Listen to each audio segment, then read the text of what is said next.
நாளை ஆடி கிருத்திகை. இந்த ஆடி கிருத்திகை ரொம்ப விசேஷங்க. நாளைய தினம் திங்கட்கிழமையில் வருகிறது. உங்கள் ஊரில் கேட்டு தெரிஞ்சுக்கோங்க. இன்றைய நாளிலிருந்து நம்மளுக்கு மதியத்திலிருந்தே கிருத்திகை நட்சத்திரம் துவங்குகிறது. மதியம் 2:41 நாளை மதியம் 1:40 வரைக்கும் இந்த கிருத்திகை நட்சத்திரம் அப்படிங்கிறது இருக்குது. உங்கள் வீட்டிற்கு அருகில் இருக்கக்கூடிய முருகன் ஆலயங்களுக்கு எந்த நேரத்தில் வழிபாடு செய்கிறாங்க, இன்றைக்கி செய்கிறாங்களா நாளைக்கு செய்கிறாங்களான்னு கேட்டு தெரிஞ்சுக்கிட்டு அப்படி நீங்கள் முருகன் கோவிலில் வழிபாடு செய்ய போகும்போது அபிஷேகத்திற்கு இந்த 2 பொருட்களையும் வாங்கி கொடுங்கள். தீராத பிரச்சனைகள் தீரும்.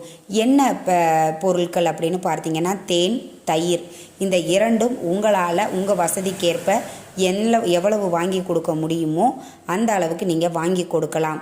இப்படி கிருத்திகை அன்று முருகப்பெருமானுக்கு இந்த பொருட்களால் அபிஷேகம் செய்து அவரை யார் ஒருவர் வழிபாடு செய்கிறார்களோ அவர்கள் நினைத்த வண்ண